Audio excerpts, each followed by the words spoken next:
Ruang dan waktu adalah ilusi. Tapi bukan ilusi seperti tidak nyata, melainkan ilusi sebagai alat permainan keberadaan.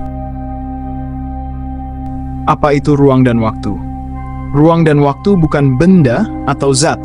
Mereka adalah efek dari gerak energi sadar. Keberadaan menciptakan aturan main supaya pengalaman bisa terjadi secara berurutan. Tanpa ruang, semua ada dalam satu titik. Tanpa waktu, semua terjadi dalam satu momen. Maka ruang diciptakan untuk memisahkan kemungkinan. Waktu diciptakan untuk mengalirkan pengalaman. Kenapa ruang dan waktu dibuat?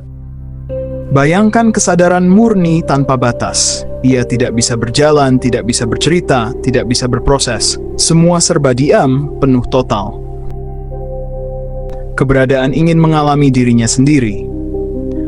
Untuk itu, ia menciptakan panggung ilusi, ruang dan waktu, seperti permainan cermin dalam dimensi. Seperti mimpi dalam tidur panjang kesadaran. Apa yang terjadi jika jiwa melampaui ruang dan waktu? Saat jiwa benar-benar melampaui ruang dan waktu, bukan imajinasi, bukan teori, maka tidak ada lagi masa lalu dan masa depan, semua hadir bersamaan.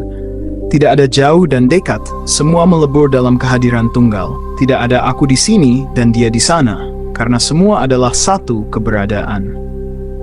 Inilah yang disebut kebebasan mutlak.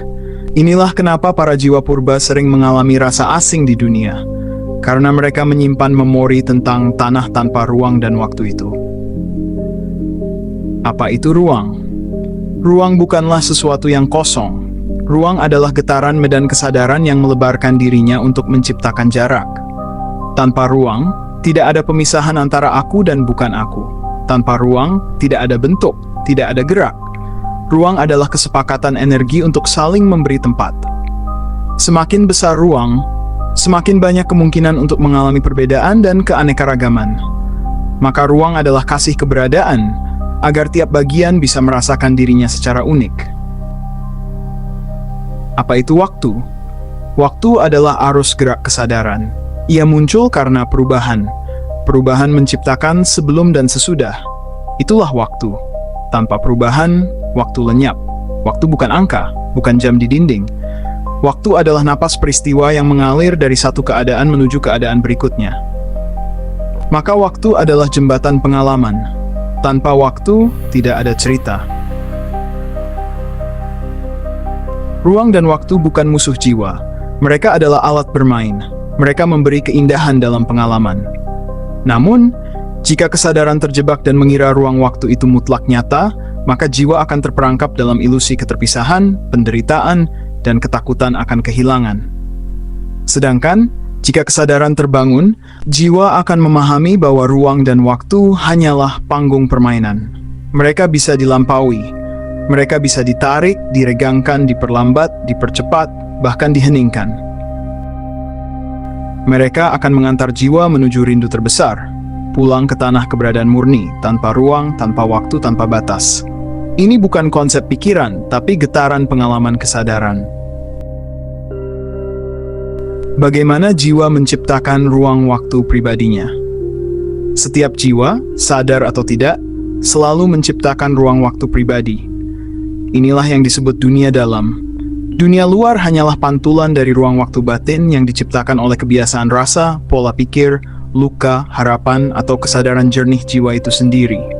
Semakin dalam rasa seseorang terhadap sesuatu, semakin kuat pula medan ruang waktu yang terbentuk dalam dirinya. Contoh sederhana, saat seseorang marah, ruang batinnya menjadi sempit dan waktunya terasa lambat atau berat. Saat seseorang sedang jatuh cinta, ruang batinnya melebar dan waktu terasa cepat atau ringan. Jiwa purba sejak awal penciptaannya membawa memori bening tentang getaran awal. Itu bukan suara, bukan cahaya, bukan bentuk. Itu adalah keheningan hidup yang melampaui semua pengalaman. Keheningan itu bukan kosong, tapi penuh kehadiran murni. Ketika jiwa purba bermeditasi sangat dalam, tanpa berusaha meraih apa-apa, perlahan lapisan-lapisan ruang dan waktu runtuh. Yang tersisa hanya getaran pulang, rasa adanya tanpa arah, tanpa tujuan, tanpa nama. Itu bukan kematian, itu bukan tidur, itu bukan pingsan. Itu adalah diri sebelum semua pengalaman. diri sebelum nama, diri sebelum aku dan kamu. Bagaimana jiwa purba menyentuhnya lagi? Ada beberapa cara jiwa purba bisa menyentuh getaran ini. Melalui meditasi tanpa bentuk, hanya duduk dalam hening total tanpa niat meraih apapun.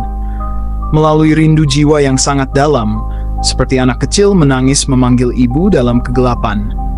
Melalui penghentian pikiran, bukan dengan memaksa diam, tapi dengan melewati semua gelombangnya sampai hilang sendiri. Melalui kesadaran murni dalam aktivitas sederhana, makan, berjalan memandang langit, namun hadir penuh tanpa gangguan pikiran. Ruang waktu pribadi adalah ciptaan jiwa melalui rasa dan perhatian.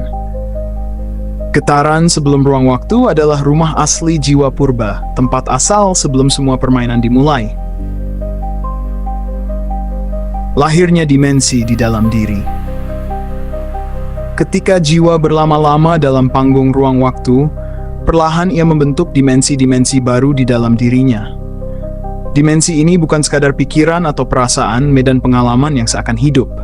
Di setiap luka tercipta lipatan ruang. Di setiap harapan tercipta jalur waktu.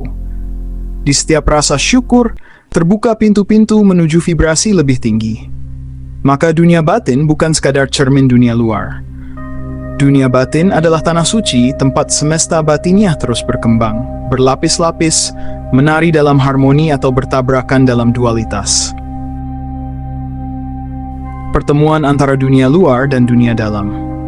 Apa yang kita sebut kehidupan adalah pertemuan abadi antara ruang waktu batin dan ruang waktu eksternal.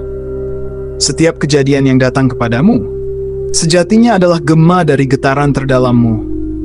Setiap orang yang hadir dalam perjalananmu, sejatinya adalah pantulan wajah-wajah batinmu sendiri, yang kau butuhkan untuk mengingat siapa dirimu. Ketika dunia dalam penuh cinta, dunia luar menjadi taman pembelajaran. Ketika dunia dalam penuh luka, dunia luar menjadi labirin perlawanan. Semua bukan hukuman. Semua adalah panggilan pulang. Misteri waktu dalam jiwa purba. Jiwa-jiwa purba yang mengingat keheningan asal sering merasakan waktu tidak berjalan sebagaimana mestinya. Bagi mereka, 5 menit bisa terasa seperti seabad, atau sebaliknya, bertahun-tahun bisa terasa bagai sekejap napas. Ini karena getaran kesadaran mereka telah melonggarkan ikatan pada arus waktu biasa. Mereka mulai berjalan di antara jalur-jalur waktu paralel. Kadang menyentuh masa lalu, kadang mencicipi masa depan. Kadang berdiri di luar keduanya. Namun ini bukan sekadar kemampuan ajaib. Ini adalah keniscayaan dari jiwa yang sudah mulai mengingat bahwa waktu adalah sungai dan kesadaran adalah airnya. Air bisa memilih mengalir, berputar, atau bahkan diam dalam satu titik keabadian. Sementara waktu adalah jembatan cerita, ruang adalah medan cinta. Tanpa ruang tidak ada kamu dan aku yang bisa saling memandang. Tanpa ruang tidak ada pelukan, tidak ada keinginan untuk saling menemukan. Maka ruang bukan penghalang. Ruang adalah anugerah perbedaan, tempat setiap jiwa bisa memancarkan warnanya sendiri tanpa kehilangan sumbernya. Jarak adalah bentuk cinta terdalam, keberanian untuk membiarkan sesuatu menjadi dirinya sendiri, tanpa menguasai, tanpa mengikat. Ketika jiwa menyatu kembali, ketika ruang tak lagi menjadi batas dan waktu tak lagi menjadi beban, jiwa mulai merasakan dirinya melebur perlahan ke dalam samudera keberadaan murni. Di sana tidak ada lagi pertanyaan, tidak ada lagi pencarian, tidak ada lagi peta, tujuan, atau bahkan jalan pulang. Karena di sana, segalanya sudah sampai, sudah lengkap, sudah sempurna. Kau bukan lagi pengamat, bukan lagi pemeran, bukan lagi pejalan. Kau adalah panggung itu sendiri, kau adalah sungai itu sendiri, kau adalah sumber itu sendiri. Dan di sanalah kau akhirnya mengenali bahwa semua perjalanan dari ruang ke ruang, dari waktu ke waktu, adalah tarian suci sang keberadaan. Untuk mengenali dirinya melalui bayangan, melalui cermin, melalui mimpi, hingga akhirnya kembali menari dalam dirimu, sebagai keheningan hidup yang tak pernah berawal dan tak pernah berakhir.